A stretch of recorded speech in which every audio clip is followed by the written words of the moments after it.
We call this the Life Series because all of us are chasing the good life. You may have captured that that's the theme for today anyway. Jesus made some massive claims about what the good life is, about the good life, a life that knows and appreciates joy and beauty, a life that has real hope in the face of hardships and trials, and a life of love and peace and contentment. That's what we all want, isn't it? And what he doesn't say is, hey, if you need a few tips to make your life better, come to me. And he doesn't say, let me be your life coach and I'll kind of get you there. He boldly claims to be personally central to the good life. Jesus said, I came that they may have life and have it abundantly. So I want to consider today how a Palestinian man of 2,000 years ago is relevant to your deepest desires. And it was great to sit just on our table. We had some amazing conversations about, what are the things that functionally we desire, that we're going after, that we feel like everything would be right if that would be the good life if we had that. But what does a guy from 2,000 years ago have to do with the good life for you as a South Australian rural person in 2023? To get us there, tonight we're going to talk about something that on the surface is not exactly the most thrilling subject matter ever. I want us to talk about truth. Because Jesus said, the truth will set you free. Let me help illustrate this. Why truth could possibly be important, why we're starting there. Crystal and I lived in Alice Springs for the first 5 years of our marriage, as I mentioned in answer to Eric's helpful question before. I want to tell you a story about a dog. What if I told you we had this dog in Alice? His name was Horatio. How dare you laugh at my dog names? It's all right. Horatio was a mix of breeds, mostly Kelpie. He had a reddy brown fur coat. It was beautiful. We had him for about 3 years. And then one day he ran away into the West Mac Ranges, and to add insult to injury, it's my fault because I left the gate open. And it was actually, it's heartbreaking to think about. I never saw Horatio again, thanks Eric. Because he became a monk. Shaved off the coat, got a robe, built a monastery for dogs. Eventually he came back to town, he founded a tech startup, and he's now one of the 5 richest dogs in the world. Now, if you believe me at all at any point in that story, at what point did you cease to care about my dog? Sorry? Or maybe when you realised it wasn't real? When he'd achieved enlightenment.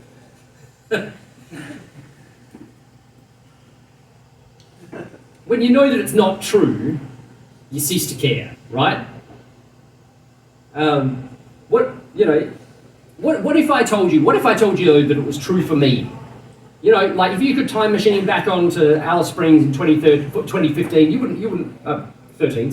wouldn't find a dog there with us. But for me right now, I believe that it's true that I had this dog, that Horatio was real. He really became a monk. He really did a tech startup. He's really the fifth richest dog in the world right now. Like what if I told you that? Would you care?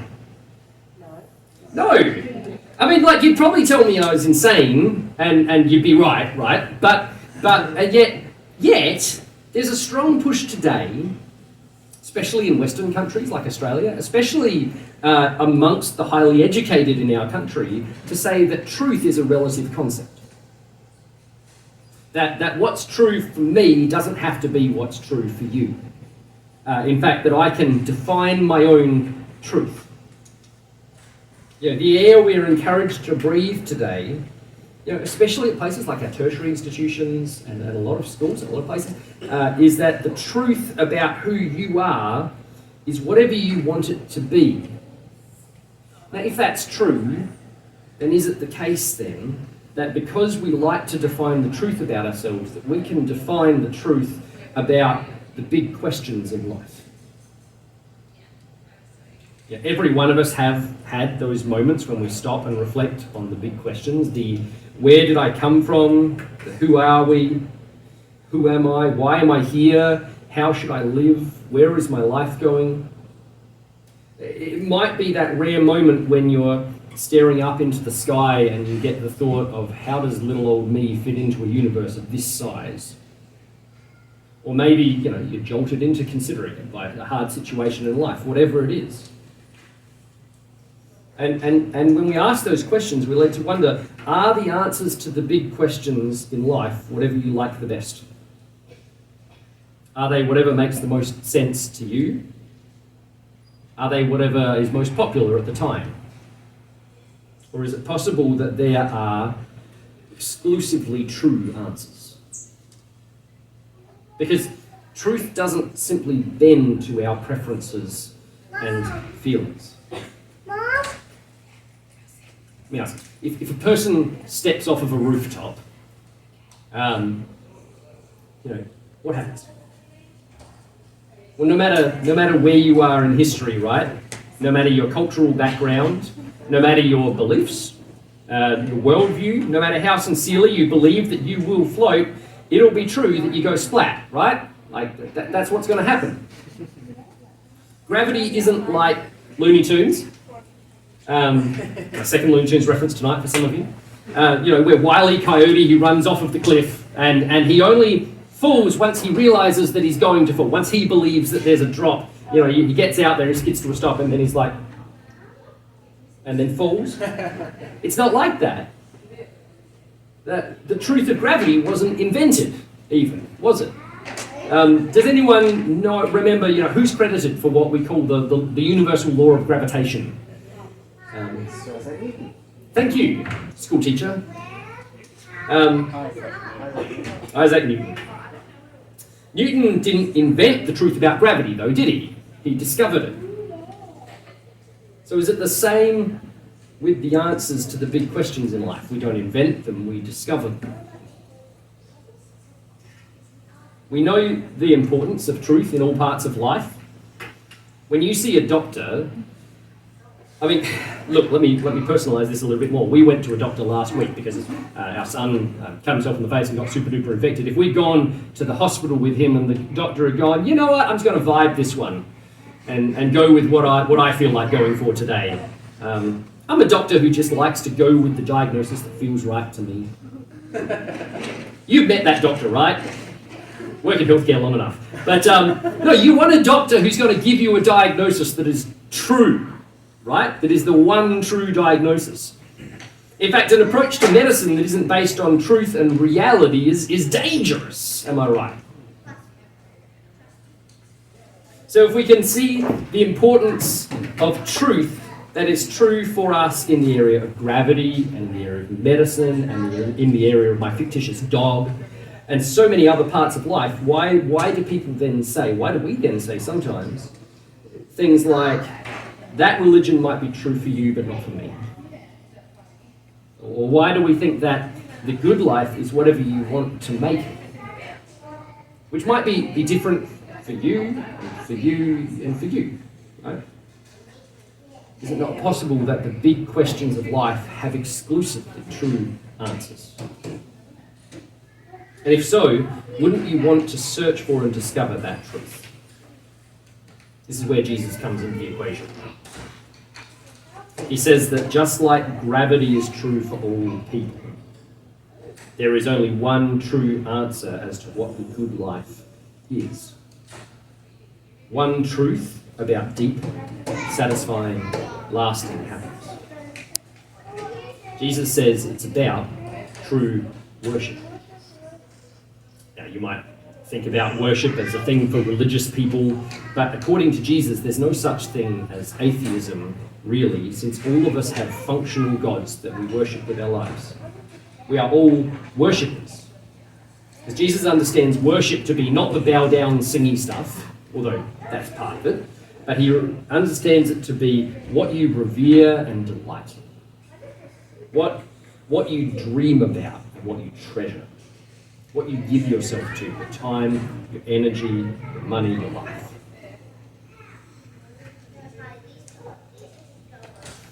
So, by Jesus' understanding of worship, the question isn't will you worship, but who or what will you worship? Or maybe even more so, who or what do you worship? And can he, can she, can it satisfy you? Can it satisfy your deepest desires? Much of the worship we see in our world, in our community, is of things like money, sex, power, popularity, possessions, which turn out to disappoint our deepest desires. For our young ones in the room who might have an expectation that one of them will, or even for our older ones who might have that expectation, there's many of us here who can attest to the fact that they don't satisfy. And yet, when we get disappointed, instead of acknowledging that those things aren't enough, so often the rhythm is that we're suckers over and over to the deceptive and enslaving lie that simply more will be the trick. Money isn't satisfying because I don't have enough money. Or as a young parent, sleep isn't satisfying because I don't have enough sleep. And yet, I find that on the day that I sleep in, it still hasn't made me complete, Our functional gods, they always disappoint us. Jesus also says that what we worship determines where we find our identity as people. The place we tap real meaning in life. True, lasting pleasure and happiness. But here's the thing, if we're seeking our identity by worshipping the wrong things, they eat us alive. Let me give you an example of what I mean by that. If you worship body and beauty as your thing that gives you identity, then you will always feel ugly and aging. Compared to someone younger and more beautiful, this is scientifically demonstrable. Studies have found that women, and I don't know why they just did this study on women, because I know a bunch of guys who would fit in this category at least, but women check out other women more than they do men, on average. What are they wearing? How are her legs? Studies have also found that the average woman checks out her appearance in a reflection 8 times a day. Once again, plenty of blokes. And some might be thinking, yeah, and the rest of the times, the mirrors and the cars and the windows and the phones. But 94% of women will tell you that they don't like what they see in that reflection. Their sense of identity, if that's what you find your identity in, is crushed every time you pass a reflective surface. What about popularity? Popularity is a very popular thing to worship. If you worship popularity, you're at the mercy of everyone's opinion. Did they like my Facebook post or my Instagram pic or whatever the kids are on these days? Snapchat. Yeah, that's why you're at that table. To continually seek a sense of self-worth from a little thumbs up. It's insane when you think about it, and yet so many people are driven by that as a goal in life that gives them identity and worth. And it eats you. What about money? If you worship money and things, you'll never have enough. And the more you have, the less content you become. The rate of clinical depression in Australia is increasing. And I've been saying that every year that we've done this series, and I've been accurate every single year, and it's been accurate for a lot of years before I started saying it. So our culture finds itself in this really odd position, right? The greatest prosperity ever has resulted in the greatest unhappiness ever. What we worship determines our identity. And our false worship is only going to disappoint and endanger us. This isn't just a modern problem. There was a guy, he's in the Bible, lived about 3,000 years ago, name was Solomon, had everything that his heart desired. Literally wrote that in the Bible. He had all of the wealth, all of the wisdom, all of the power as a king of a nation at its prime, like the golden age. And to boot, 700 wives and 300 ladies on the side, in case that's your thing.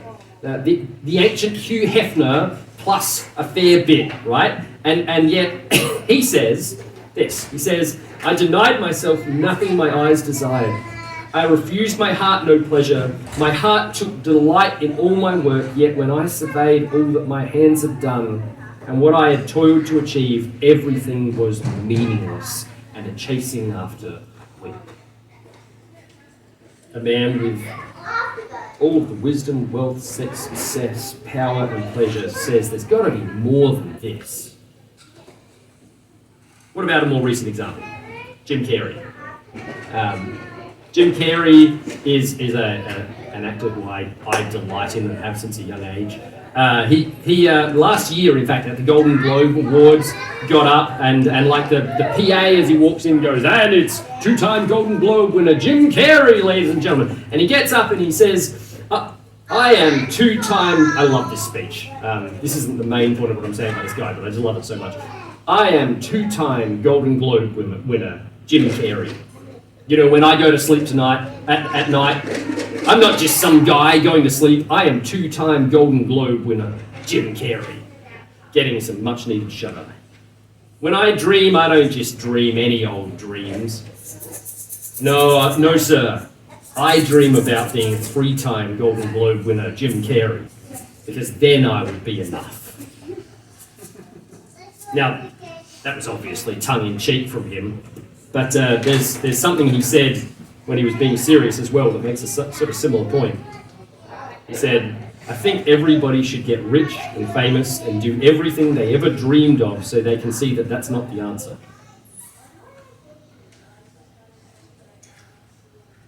This brings us to the issue of God. So bound up in our desire to be happy is that we want our lives to matter, don't we? To have significance, purpose, meaning. But have you ever asked yourself why your life should matter? You know, what gives your life the right to matter?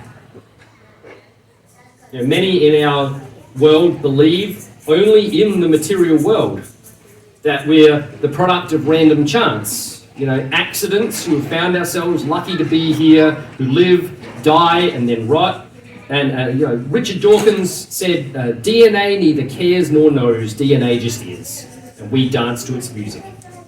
But if that's true, why should our lives have meaning? If there is no personal and purposeful creator to give them meaning. If DNA just is, then we're alone in the universe. There's nothing to give us meaning.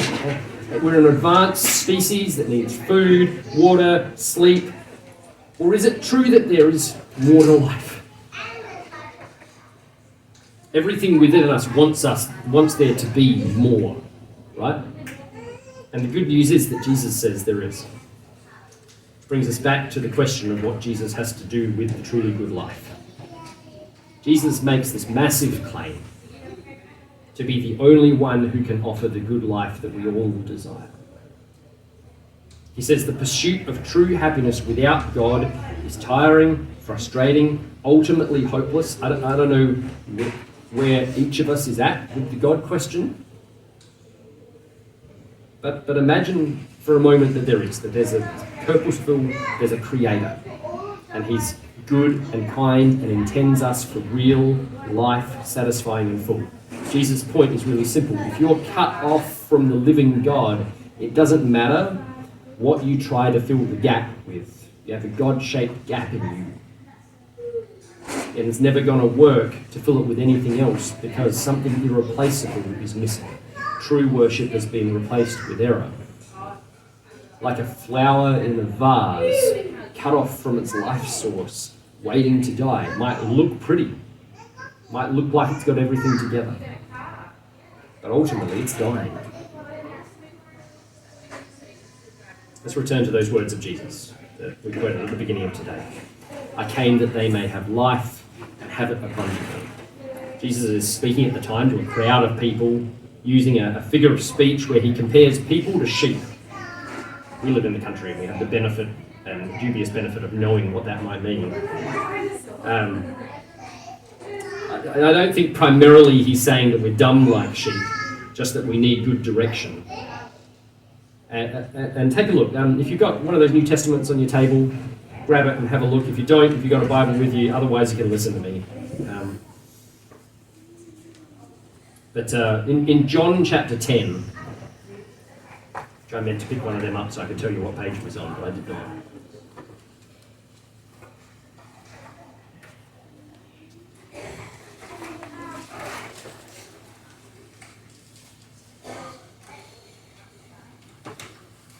Someone give me a shout out of page 53. There you go. John 10:7 through to 10.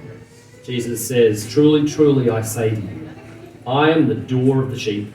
All who came before me are thieves and robbers, but the sheep did not listen to them. I am the door. If anyone enters by me, he will be saved, and will go in and out and find pasture. The thief comes only to steal and kill and destroy. I came that they may have life and have it abundant." Abundant life. The good life.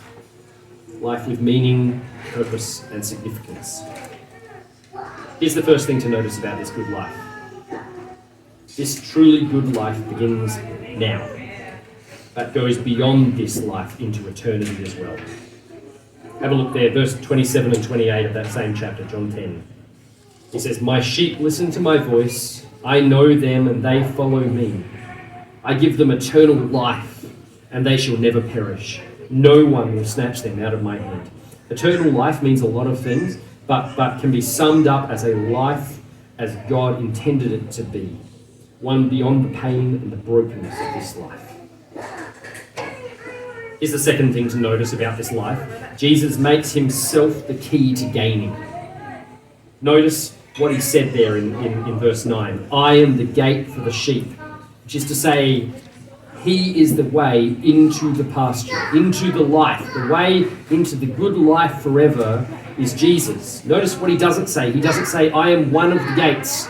I am one of the many ways to life, but I am the way." Later on in John's Gospel, he's going to say, "I am the way and the truth and the life. No one comes to the Father except through me." What a claim. What audacity. You know, if I told you that, you would kick me out. And you would be right to do so if I told you that I was the way and the truth and the life and no one came to the Father except through me. Jesus puts himself in a category totally unique among all spiritual leaders. You know, Buddha, or the Buddhas rather, claimed to teach the way to enlightenment. Muhammad claimed to be a prophet from God, but Jesus claims they stand on their own. That he is truth and life itself defined. That he has the power of God to give real life to whoever he chooses to give it to. It's why he's being called the man you can't ignore. And if you want to retain any intellectual credibility as a human being, I believe, you've got to do something with Jesus. Most of you will have heard of, there's a famous author, C.S. Lewis, who wrote the Chronicles of Narnia, but he said, "A man who was merely a man and said..." Thank you very much. "A man who was merely a man and said the sort of things that Jesus said wouldn't be a great moral teacher. He'd be either a lunatic on a level with a man who says he's a poached egg." I love C.S. Lewis. "Or else he'd be the devil of hell.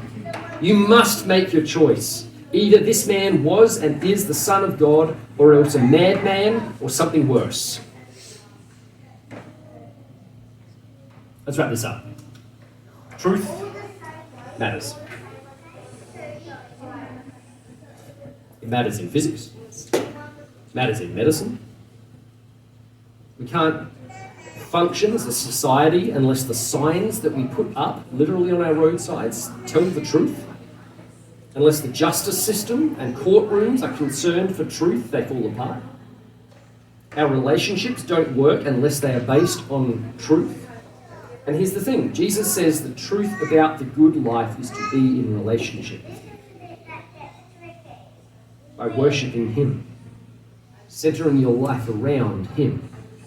That's the only way to finding pleasure, happiness, meaning. How does He give us that?